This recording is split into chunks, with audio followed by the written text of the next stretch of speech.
Qu'est-il arrivé à Shabba Ranks? Rexton Ralston Fernando Gordon est né et a grandi dans un ghetto des Caraïbes, mais il savait que sa passion pour la musique et son désir de vivre la vie de ses rêves l'aideraient à s'échapper. Il était connu sous le nom de scène Shabba Ranks. Shabba est né à Sturgetown, dans la paroisse de Sainte-Anne en Jamaïque.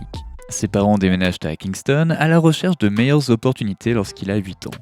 Mais un jour, à cause de quelque chose qu'il prononça lors d'une interview, tout s'écroula et laissa son avenir incertain. Continuez à regarder cette vidéo pour découvrir de quoi il s'agit. Salut à tous et bienvenue sur la chaîne qui dévoile la face cachée des célébrités. Aujourd'hui, nous plongeons dans l'univers de Shabba Ranks.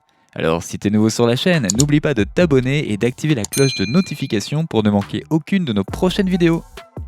Shabba a découvert son amour pour la musique à un jeune âge et a travaillé dur pour améliorer ses compétences. Au début de son adolescence, il a vécu une expérience qui a changé sa vie et qui a façonné son avenir. Son beau-frère l'a invité à travailler comme collecteur de bouteilles lors d'un événement, mettant en vedette l'artiste prometteur Josie Wales. Plutôt que de faire son travail, Shabba s'est retrouvé collé à la scène, regardant Josie se produire. Il se laisse ensuite emporter par la magie de la musique et se consacre entièrement à la poursuite de sa propre carrière. Malheureusement, il a été renvoyé de l'école secondaire pour avoir été un fauteur de troubles. Mais cela lui donne davantage de temps pour se concentrer sur sa musique. Bien des années plus tard, il a déclaré qu'il n'avait jamais pensé vivre au-delà de 18 ans en raison de la marque qui lui avait été apposée lorsqu'il était un jeune enfant dans le ghetto. Au fil de sa carrière, il a véritablement eu des visions de sa propre mort et des cauchemars d'emprisonnement qui se sont même matérialisés pour certains de ses amis. Il mettait un point d'honneur à communiquer avec la jeune génération, en particulier avec ceux qui ont été élevés dans un environnement similaire au sien, et à leur faire savoir qu'ils avaient bien plus de valeur que ce qu'on essayait de leur faire penser. Josie Wales et d'autres ont également pu constater que Shabba avait une mentalité différente des autres. Un jour, Josie croisa Shabba.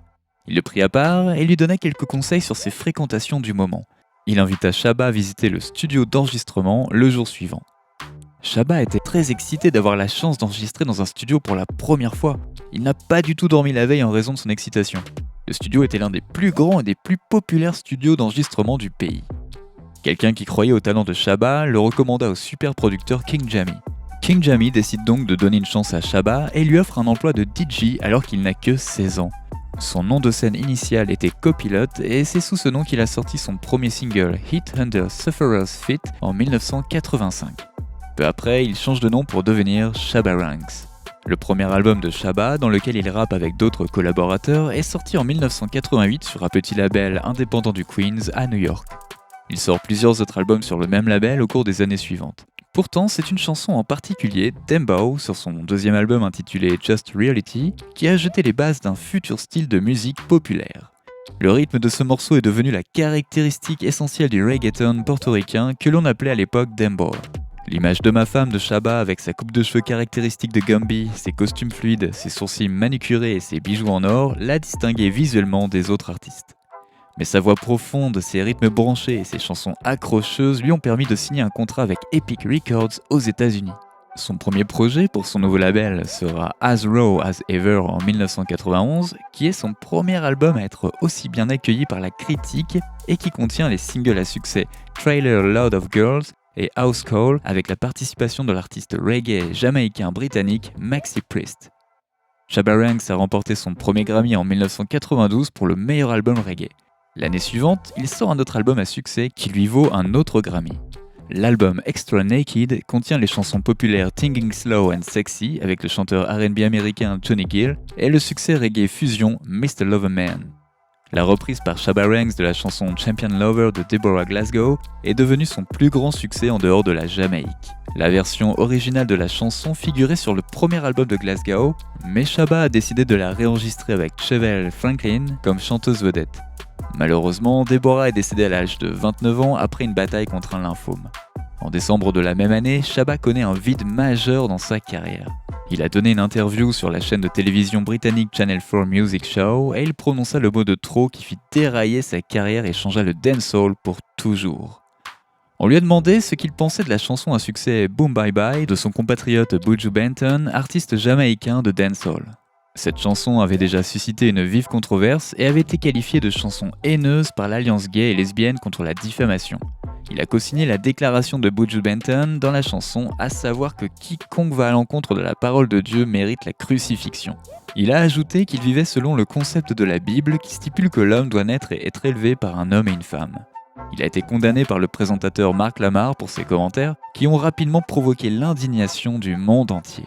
Les retombées ont été rapides et brutales et il fut écarté de la tournée de Bobby Brown. Au Royaume-Uni, la réaction à ces commentaires a été sévère. L'année suivante, il n'a pas pu se produire à un festival car les médias ont rapporté que la police l'avait traité de fauteur de troubles. Quelques mois plus tard, il a publié une déclaration. Avec le recul, je réalise maintenant que ces commentaires étaient une erreur car ils prônaient la violence envers les gays et les lesbiennes. Je regrette d'avoir fait de telles déclarations. Je n'approuve aucun acte de violence contre les gays et les lesbiennes ou tout être humain. Le gay bashing est une erreur. Les retombées de l'incident de Shabba ne se sont pas limitées à ce seul genre musical. De nombreux artistes qui jouaient de la musique dancehall ont vu leur spectacle annulé et ont été exclus de leur label. Cela a donc produit un effet d'entraînement sur l'ensemble de l'industrie musicale. Les visas et les permis de travail ont été également annulés ou refusés, les promoteurs ne souhaitant pas travailler avec certains artistes, à moins qu'ils n'aient signé un accord leur interdisant d'interpréter certaines chansons. Et l'année suivante, Shabba perd son label. Le moment semble venu pour prendre une pause indéfinie. Après avoir passé du temps avec sa famille, il a fini par quitter la Jamaïque pour s'installer aux États-Unis. Il s'est senti prêt à affronter à nouveau le monde de la musique après que ses enfants aient grandi, et il a sorti un single de retour, Nonne Hadem, en avril 2011. Shabba et sa femme Michelle, qu'il a épousée en 1992, ont 2 fils et continuent de résider à New York. Lors d'une interview avec la chaîne jamaïcaine d'actualité et de divertissement sur scène en 2012, Shabba a parlé avec tendresse de sa relation avec sa femme et ses fils.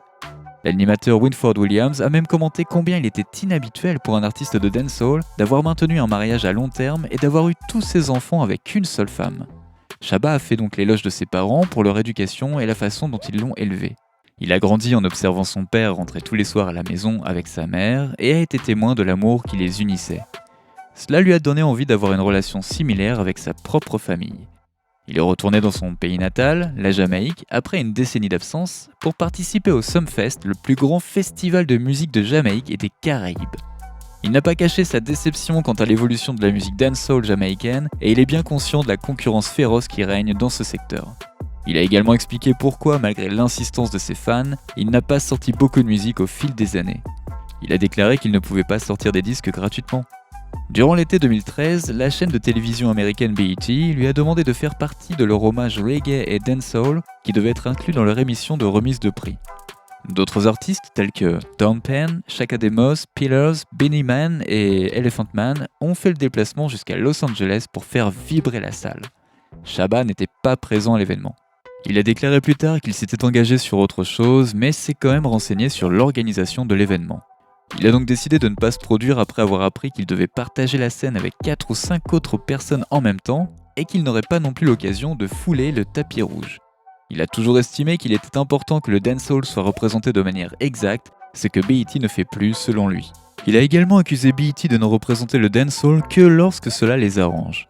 L'artiste jamaïcaine de dancehall Patra a choisi de ne pas participer à l'émission pour des raisons similaires. Shabba a déclaré que son seul regret est d'avoir fait confiance à des personnes qu'il pensait être derrière lui, mais qui ont fini par le trahir.